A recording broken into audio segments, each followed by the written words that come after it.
If one can set 1,000 a flight, and two can set 10,000 a flight, how many do you think 100 can set? So what is it that you love? What is it that you want to protect? What is it that you hold valuable and hold dear? Because we all have things or someone that we want to protect because we love them. They mean a lot to us. They have value to us, right? We want to honor them. We want to make sure that they're good. So as long as we know that they're secure and protected, then we can go do what we need to do.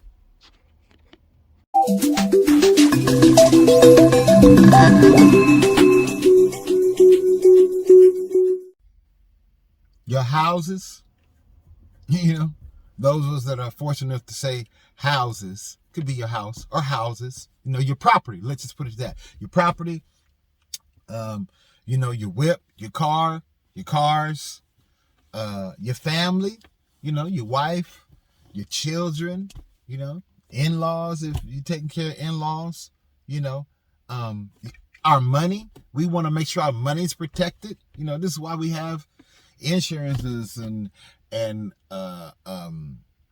what do they call them? The things where people sign power of attorneys, and this is why people have trusts and things like this to protect. They have things they want to protect, right? We all have something that we love, that we value, and we cherish and honor, that we want to protect and make sure that it's good, right? But a lot of these are the worldly things. There's plenty of worldly things that we want to protect. But what about the spiritual things, right? Family identity. Have you sat down and had a conversation with your kids, with those that are under your roof? Let's put it that way, whether they're family or relatives, all those that are under your roof, under your care, under your tutelage. Have you sat down and had a talk with them about the family's identity? How are we going to identify as a family? Spiritually, what are our beliefs? What are the things that we stand on in this household? What are the things that are non-negotiables under this roof? Things that we're going to live by, we're going to speak, and that we're not going to let come in and change or influence what goes on here. These are the core values that you instill, that you repeat, that you live by, that you set an example, right? These are the emergency fail-safes that we should have in place when it comes to making sure the things that we love and those that we love are secure. So that way they can't be a distraction later on down the road. Okay, I'm going to be reading into your hearing the book of Joshua, the first chapter, starting at the 14th verse. And it says, your wives, your little ones, and your cattle shall remain in the land which Moses gave you on this side of Jordan. But ye shall pass before your brethren armed, all the mighty men of valor, and help them. Let's talk about it. But hey, listen, before we talk about the scripture, please take the next 60 seconds to subscribe to my channel. It doesn't cost you a thing to subscribe. Just hit the button. And please make sure that you turn on the bell notification so you're always notified whenever I upload content. I upload content daily. I greatly appreciate it. It would help the channel. It would help YouTube to let the algorithm know that people are interested in the videos and that they're liking the video. So make sure that you like the video and share them also. You dig? Again, I greatly appreciate you subscribing to the channel. I greatly appreciate you hitting that bell, liking, and sharing the video. Now let's get back to the message. See, these are the important things. These are the important things in life that we should be fighting for. We shouldn't be fighting one another. You know what I'm saying? We should be fighting the system. We should be fighting lawlessness. We should be fighting evil and wickedness and rulers in high places. We should be fighting these things. You dig? We should be fighting to protect the things that we love in the spirit, because our battle is not with flesh. It's not with our brother or our sister. It's not with those that are unbelievers. No, our battle is not with man. Our battle is in the spirit. It's a spiritual battle, and this is what we need to be prepared to fight. This is why we're doing all the securing. This is why we're securing the things that we love and the things that are important to us, right? Because we know once we get into the spiritual battle, man, we got to be focused. We got to be mindset. We got to be determined that nothing and no one is going to separate me from the love of God, right? So while I'm in this battle, I got to give my all. I got to give my 100. And I don't have time to be worried about what I didn't take care of or what I forgot to do. You know how we do. Oh, did I turn the burner off? Oh, did I leave the light on? Did I leave the gas running? No, we don't want to be distracted by things, so we need to have things in order in place. And this is why we secure the things that we love. We make sure that things are in place. We do the natural and then let God do the supernatural. We don't have to worry about being distracted. We don't have to worry about not being focused on the task at hand because we left stuff undone or we didn't take care of business in a timely fashion the way we know we should have took care of it before we had to go do what we needed to do. No, we can be totally locked in, 100% toes down, and committed with skin in the game. Why? Because this over here is secure. This over here is good. Now I can be totally focused and locked in. Whatever that may require. Fasting, prayer, supplication. You know what I'm saying? Setting myself apart, breaking away for a while, and just getting completely focused and dialed in spiritually and in tune with what the master is saying, how he wants to lead me, how he wants to guide me, so I can be in place to do my part on the team. Because it's not about me. It's not about you. It's not about our individuality. It's about being part of the team. You dig? So the goal can be accomplished. So it's like a basketball team, right? You know, you got your positions, your point guards, your shooting guards, your small forwards, your strong forwards, and your centers. Everybody got to play their position. Everybody can't be Steph Curry. You dig? Everybody can't be Draymond Green. Everybody can't be Klay Thompson. You need your Iguodalas. You need your Sean Livingstons. You need your Jordan Pooles. You need your GP2s. You know what I'm saying? You have key role players. You need your TSAs. You dig? You need your players that are going to help get the job done, that are not the main guys, but those that are willing to do the dirty work. Those that are willing to scrap and scrape. Those that are willing to do the things that's not going to show up on the stats.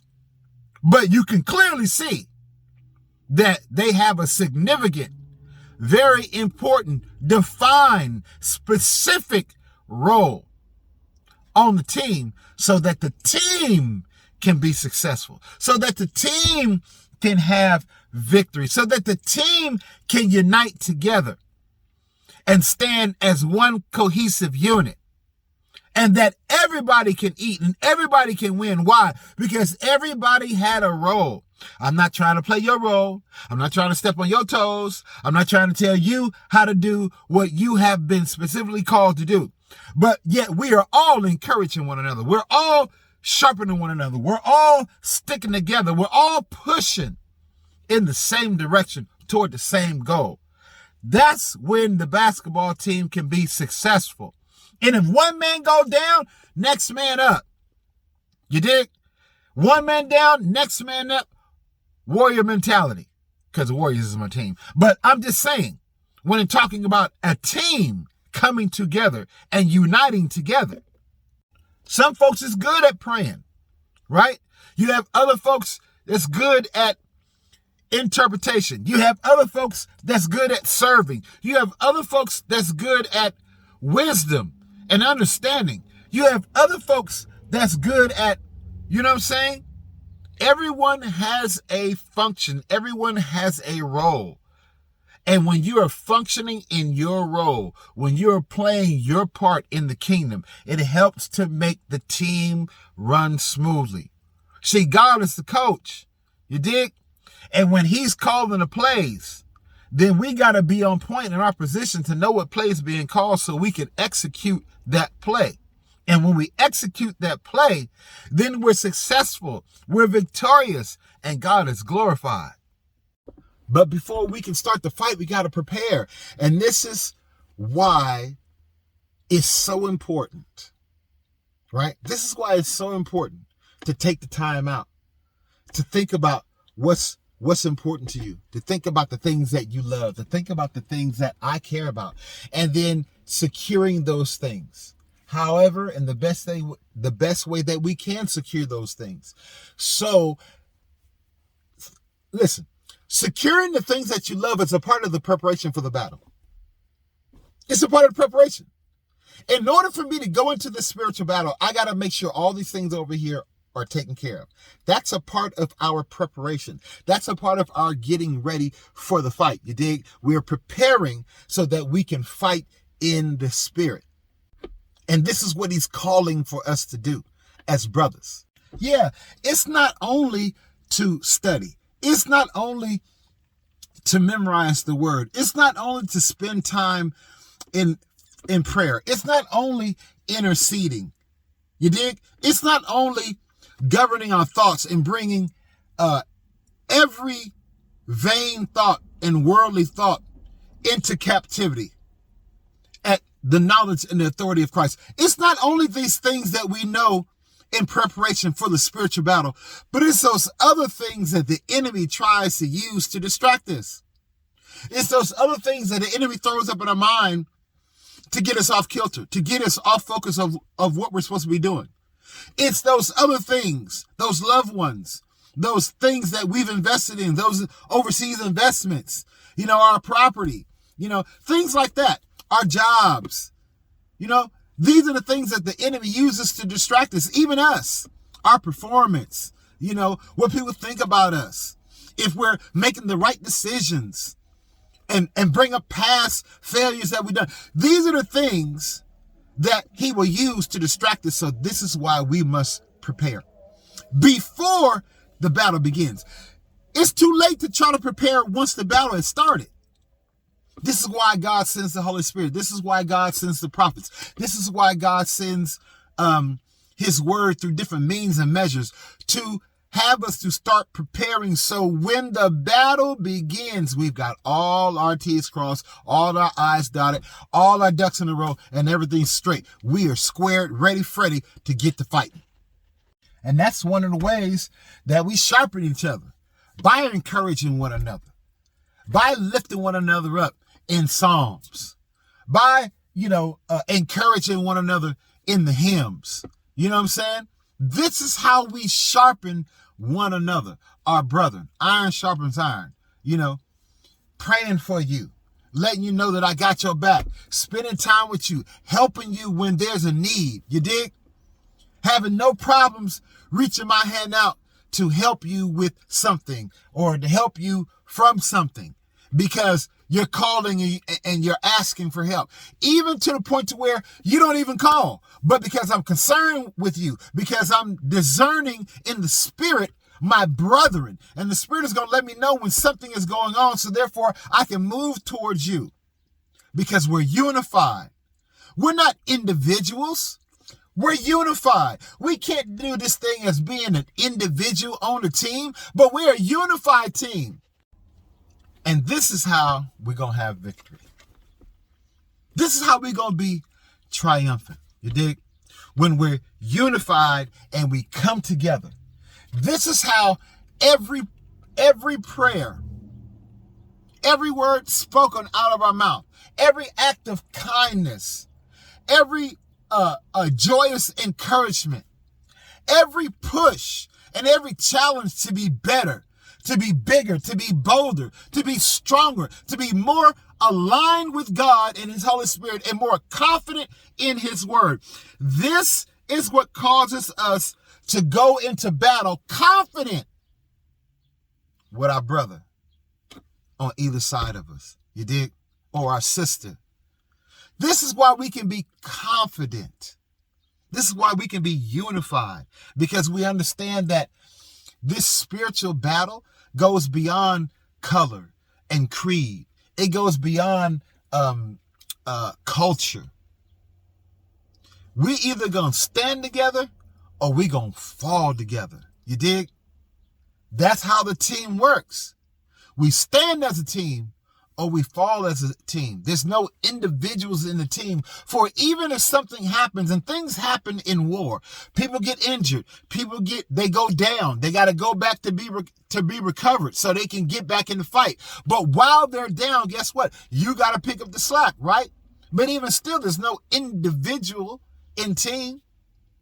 If one man goes down and you down to 2 men, those 2 men still got to work together as a cohesive unit to be able to pull off the victory.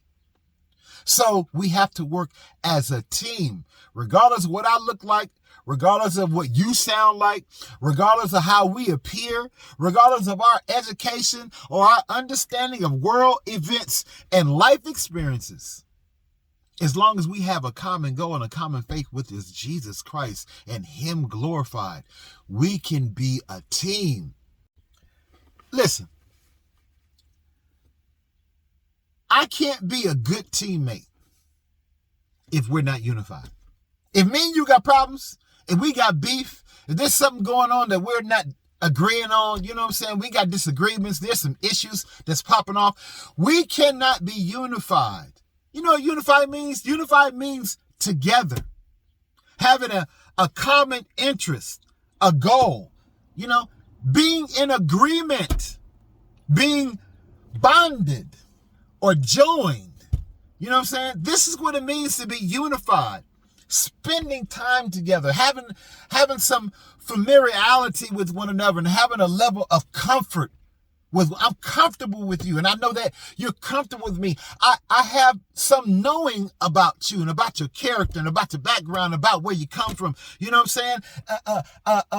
I've watched you. I've seen how you move, so I have some sense of history. And there's a shared vision that we express. When I hear you speak, I can see the shared vision we have. When you hear me express my goals, you can hear the shared vision that I have. When we hear other brothers and sisters talking, we can hear the shared vision. This is what it means to be unified. You dig? Because see, it's not an individual sport. It's a team sport. And you need to be going out there with some team players that have the same fight that you do, that have the same dog in them that you do, that have the same desires of victory, the same goals of triumphantness. You know what I'm saying? You need to have some brothers, some brethren that are the same like-minded faith, that believe that it can get done, that believe that no matter how hard it is, that believe no matter how the odds are stacked against us, doesn't matter if we look like grasshoppers in their sight, but we believe. And if we believe and we stick together and we stand strong and we stand firm and we have a plan, right? Though we may move and bob and weave and we may sway and we may learn to become accustomed and adapt to the situations around us, but we have a plan. So for all those that were talking about 100 men versus one gorilla, I'm of the belief that if 100 brothers are united and stand strong spiritually, mentally, emotionally, that we can beat that one demonic gorilla in the spirit. If one can set 1,000 aflight and two can set 10,000 aflight, how many do you think 100 can set? Listen, This isn't a war that can be won individually. It's not an individual fight. It is to some degree when we're fighting against the enemy. But when God has called us to band together and stand together as brethren in this spiritual fight, listen, that's what we got to do. We got to put aside pride. We got to stop wanting to fight each other. Stop laying hands on each other. Stop tearing and pulling each other down and tearing each other down by our mouths, right? And we got to start standing together the way God expects us to stand together in him, because he is our focus, not one individual, right? He is our focus for us to be unified and to come together. And this is how we're going to win the spiritual battle. This is how we're going to save the things that we care about, and they'll stay secured. Why? Because we trusted in the master, and we didn't duck. We didn't dodge. We didn't run. We didn't hide. We didn't make excuses for service. We showed up for service. We was ready for service. Hands raised saying, Lord, use me. I've made the preparations. My family's good. The things that you've given me, they're secure. I don't have to worry about those things, God. Not only because I know that you got my back and you're going to be with me wherever I go, but because I've been obedient. And I secured those things, which I loved. So now I can fully invest in the thing most that I love, which is you. And I'm all in. I'm all down. 10 toes down, ready for the fight. Whatever you need me to do, Lord, spiritually, I am all in. This needs to be our attitude to win in this fight. See, this battle is just a part of the war. It's a major battle nonetheless. Don't get it twisted. You feel me? But we've already won the war. The war is already won. So because the war is already won, we can fully invest in the battle. We don't have to worry about, what happens after we finish this battle? Then we got another one down the road. Oh, what happens after I slay this giant? Then I'm looking at another giant in the next promotion or in the next wave of life or whatever the next assignment is God has for me. Oh, what about the next? The war is already won. So focus 100% on the battle and be victorious. You dig? Listen, be encouraged on today. I pray that this word does your heart good and you're so glad. You feel me? Please make sure that you share this word, you like this video, and you hit that bell notification after you subscribe so you're always notified whenever I upload content. Please check out some of the other awesome, dynamic, funny, enlightening videos on this channel, and I'll see you in the next one. Your man LaVon, I'm out. Don't forget Lamella E. Love, uplift, motivate, inspire, learn, laugh, encourage, and enlighten. That is this channel's mandate, and that is my purpose. See you in the next video. Your man LaVon, I'm out.